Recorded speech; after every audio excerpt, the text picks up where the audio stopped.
안녕하세요. 오늘은 출애굽기 32장 7절에서 20절까지의 말씀을 나눠보도록 하겠습니다. 이제 그 하나님의 말씀이 이제 임해서 이제 그 모세에게 이제 이 백성이 이제 그 길에서 벗어났다. 그러니까 이제 율법에 정한 하나님의 뜻에서 벗어났다. 그리고 이 백성은 부패했다라고 이제 말씀하십니다.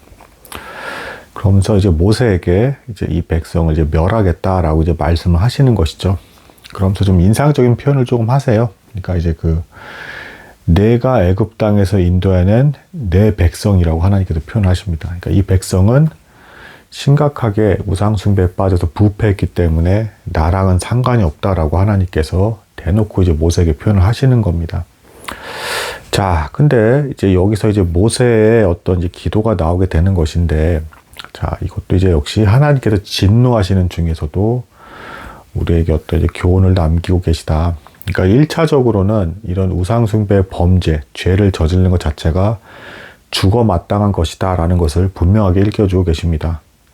그리고 여기서 모세가 이제 중보 기도를 해서 결론적으로 하나님께서 이들을 멸하지 않으시는 것인데, 자, 이것은 이제 그 중보자가 필요하다라는 걸 보여주실 뿐더러 또 한편으로는 또 우리가 기도를 할 때 누군가를 위해서 중보하는 것이 이렇게 큰 효과가 있다라는 이제 교훈을 보여주는 것이 되겠습니다. 그리고 모세가 그럼 여기서 어떻게 이 진노 중에 계신 하나님께 중보했는가라는 이 기도에 대해서 알아보는 게 중요한 것인데, 이제 1차적으로는 이제 그 모세가 약속을 상기했다.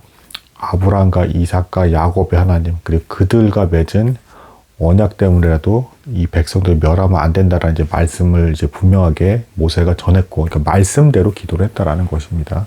그리고 또한 다시금 이 백성은 제가 인도해낸 백성이 아니라 하나님께서 인도하셨습니다라고 다시금 이렇게 말씀을 이제 드린 다음에 결론적으로는 이제 이들이 광야에서 하나님께서 멸망을 당하게 되면 이 주변에서 보고 있는 이방 족속들, 애굽인들부터 시작해서 다른 족속들이 하나님의 이름에 대해서 의심하게 될 것입니다. 라고 하면서 하나님의 영광이 이유가 돼서 모세는 이들을 이제 중보를 했습니다. 또한 백성에 대한 사랑도 분명 존재한 것이겠죠. 그래서 죄를 용서해 달라고 하나님께 기도한 것입니다. 여기서 좀 더 이제 좀 주목해야 될 부분은 이제 그 하나님께서 도중에 모세에게 내가 너로 이제 새로운 민족을 이루겠다라고까지 제안을 하십니다. 근데 모세가 여기서 역시 온유함을 이제 보여주게 되고요. 이게 이제 모세의 어떤 성품이고, 이 모세의 이런 성품은 곧 오늘날에 우리 성도들이 가져야 될 온유한 그 모습이자 성품인데, 그러니까 이제 개인적인 욕심은 내려놓고 어디까지나 자기 자신을 통해서 다시 새로운 민족을 믿는다는 것에 대해서 모세는 거절을 하면서 이 백성들 역시도 용서를 받고 끝까지 약속의 땅에 이르기를 바라는 그런 간구와 약속의 기도를 드리게 되는 것입니다. 그러니까 자기의 욕심은 내려놓고 철저히 하나님의 영광과 백성을 불쌍히 여기는 마음으로 범죄했음에도 불구하고 용서하기를 바라는 마음으로 모세는 기도하게 된 것이다. 이미 앞서도 말씀드렸지만 모세는 계속해서 반복적으로 자신의 아들들이 이제 그 중요한 직분을 맡지 않는다 하더라도 조금도 불평을 표하지 않았다. 그러니까 무조건 모세는 하나님의 뜻대로만 이루어지면 항상 만족하면서 감사하는 삶을 살았고 그런 모습을 보여주고 있다. 여기 기도에서도 그런 모습을 볼 수가 있다라는 것입니다.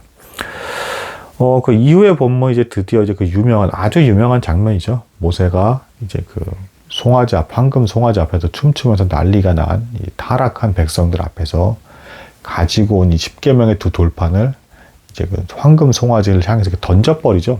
던져버리면서 이 신상을 이제 다 가루로 만들어 버리게 하고, 그 다음에 이제 이 우상숭배에 빠진 백성들로 하여금 이거 먹게 만들어 버리는 아주 이제 무서운 행동을 좀 하게 되는데, 이걸 두고 이제 좀 약간 성경을 경솔하게 보는 사람은 이제 이 모세가 잘못한 거 아니냐. 아무리 분노를 했었더라도 하나님께서 받은 돌판을 어떻게 던져서 깰 수가 있냐.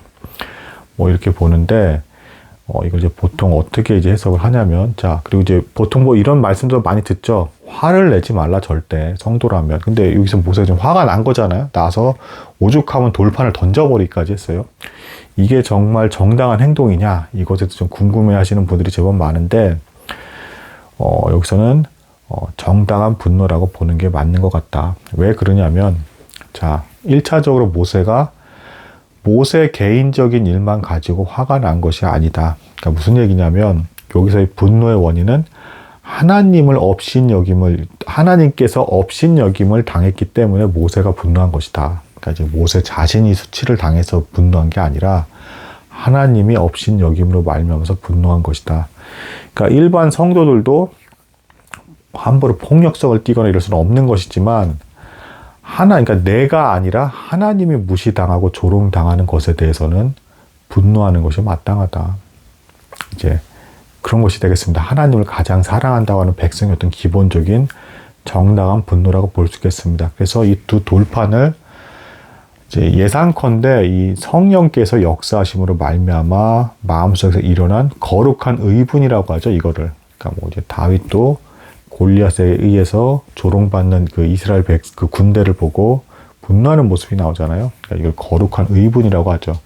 드문 경우긴 합니다. 함부로 우리가 화를 내지 말아야 한다는 건 역시 유효한 계명입니다. 근데 이런 경우에는 정당할 수도 있다. 그래서 이렇게 돌판을 던져버렸다는 것에 대한 의미는 어떤 게 되겠습니까?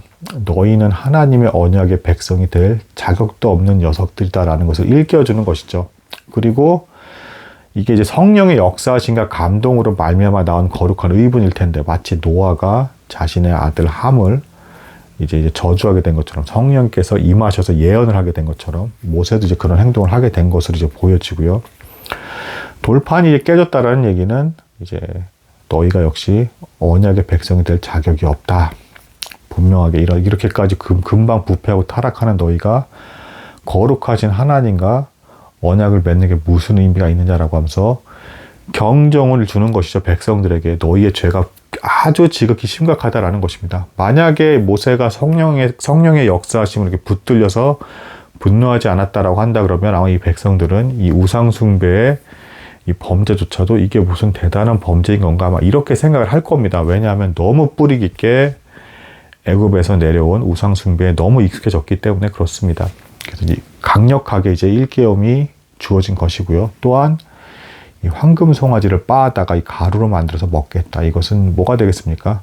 우상에겐 아무 능력이 없다. 빻아서 부서질 수 있는 거면 그게 무슨 신이겠습니까? 그리고 그걸 먹게 했다.